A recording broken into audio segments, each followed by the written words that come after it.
Lige nu der går det helt forrygende og fantastisk godt. Det går vist godt, tror jeg. Jeg har sådan lige fået at vide, at jeg nok skal nå det. Men det er jo et vildt projekt, jeg har kastet mig ud i. Min stol består jo af 7 høner.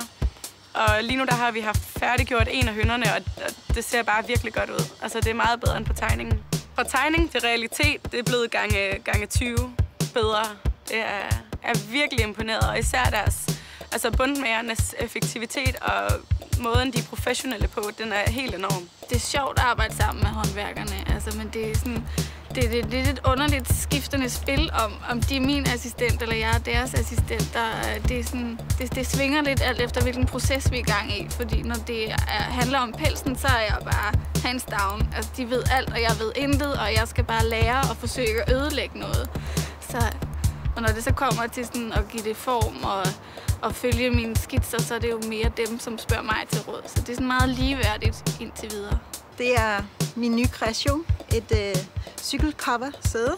Det er meningen, at man skal bruge det om vinteren, når ens numse bliver kold, når man sætter sig på den. Så varmer den.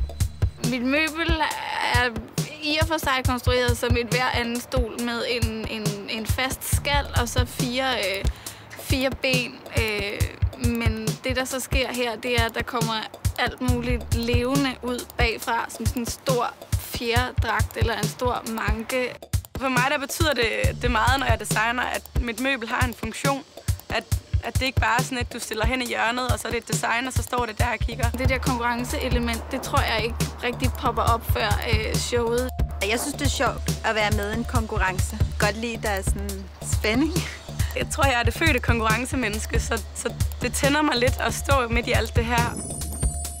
Jeg hedder Anne Wener, og jeg er kommunikationschef hos Royal Copenhagen. Jeg hedder Jesper Mathisen, og jeg er leder af Copenhagen Studio. Jeg hedder Louise Lermand. Jeg er chefredaktør for Boligmagasinet, og så er jeg fast boligekspert i Kommunen Danmark.